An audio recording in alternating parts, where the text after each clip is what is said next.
Hello students, good morning. तो कल हमने जो आपका 14वां लेसन है पहलवान की ढोलक, उसके जो पाठ्य पुस्तक के आधार पर जो 4 प्रश्न थे वो कर लिए थे।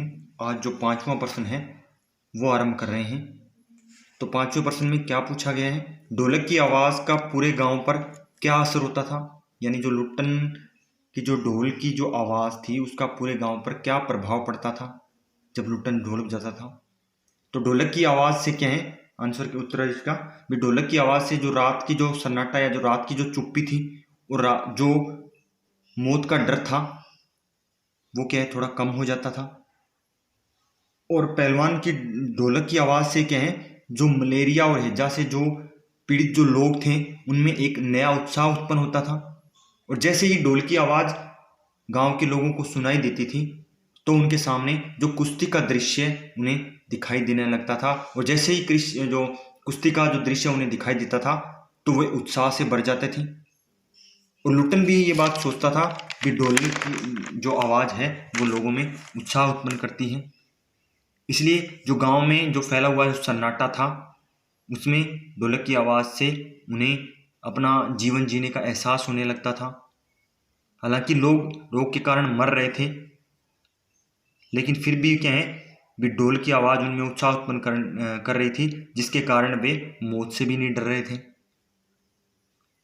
और ढोलक की जो आवाज़ है वो जो उनका मौत का दर्द था उसे भी क्या है सहने योग्य बना देती थी, यानी आसानी से वे मौत को प्राप्त कर लेते थे। तो ये असर था ढोलक की आवाज़ का। प्रश्न नंबर 6, महामारी फैलने के बाद गांव में सूर्योदय और सूर्यास्त के दृश्य में क्या अंतर था। तो एक तो सूर्य उदय जब होता था तब क्या परिस्थितियां थी गांव में, और सूर्यास्त यानी सूर्य जब अस्त होता था तब क्या परिस्थितियां थी गांव में, उसका चित्रण हमें इस प्रश्न के उत्तर में करना है। तो महामारी फैलने के बाद क्या है भी जैसे ही पूरे गांव की तस्वीर ही बदल गई।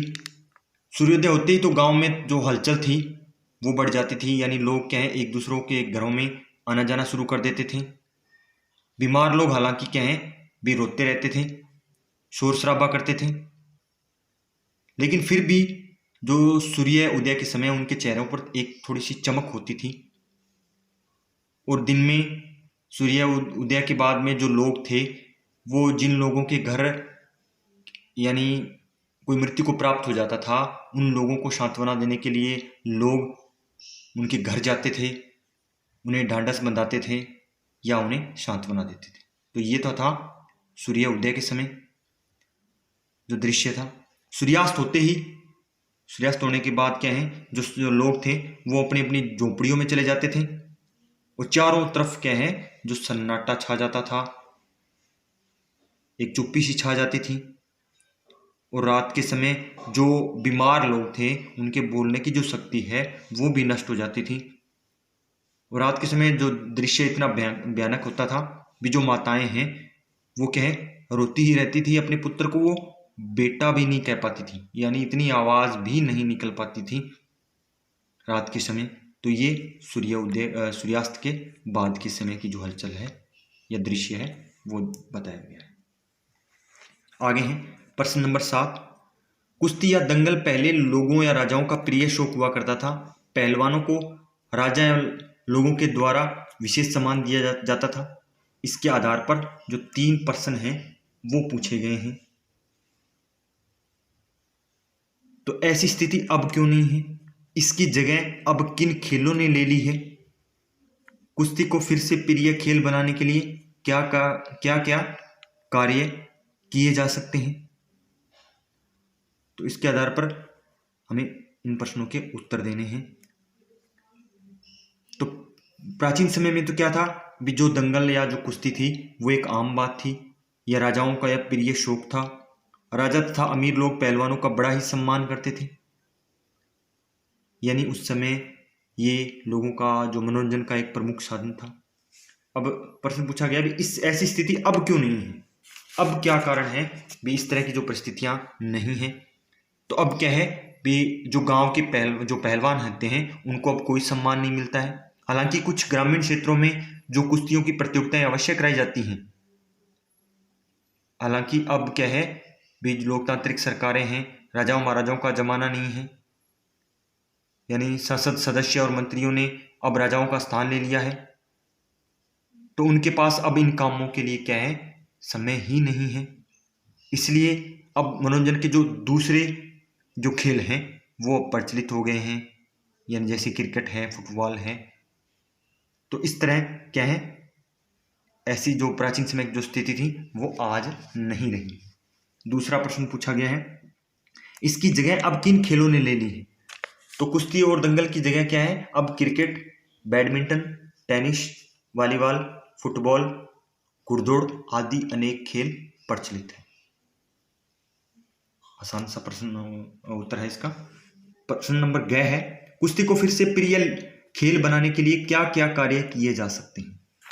तो कुश्ती को क्या है, भी फिर से लोकप्रिय बनाने के लिए, प्रसिद्धि प्रदान करने के लिए क्या अनेक उपाय किए जा सकते हैं। भी जो ग्राम की पंचायतें हैं वो अखाड़े तैयार करके युवकों को इसकी ओर आकर्षित कर सकती हैं, या जो यानी अनेक जो हमारे पर्व आते हैं, दशहरा हो गया, दिवाली हो गई, तो इन पर्वों पर ही क्या है, हमें कुश्ती का जो आयोजन है वो किया जा सकता है, उन्हें प्रोत्साहित किया जा सकता है, इन पर्वों पर उन्हें सम्मानित करके प्रोत्साहित किया जा सकता है।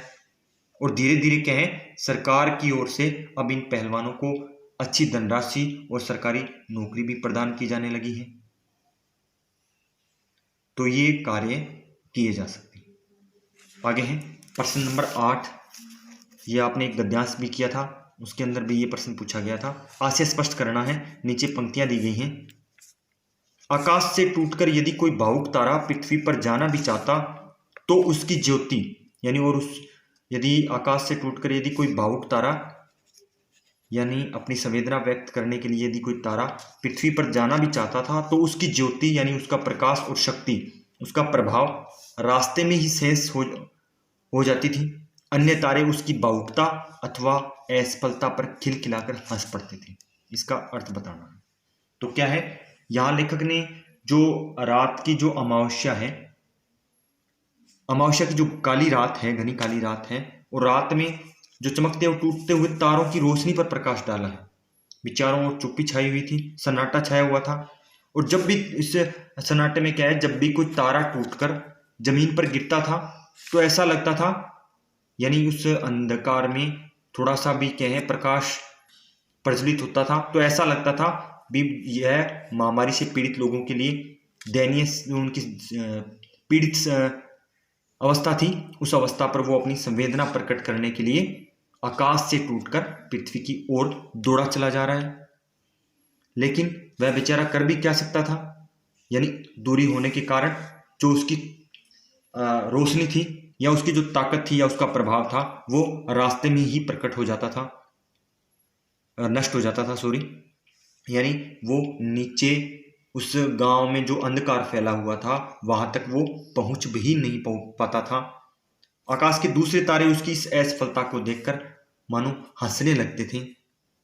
तो भाव इसका प्रमुख रूप से यही है कि आकाश से एक आध तारा टूटकर गिरता था, किंतु अन्य तारे क्या हैं, अपने स्थान पर खड़े खड़े चमकते रहते थे। तो इस तरह अभ्यास के ये 4 प्रश्न हैं। ये चारों प्रश्न आपको फिर नोटबुक में अच्छी तरह लिखने हैं और अच्छी तरह लर्न करने हैं।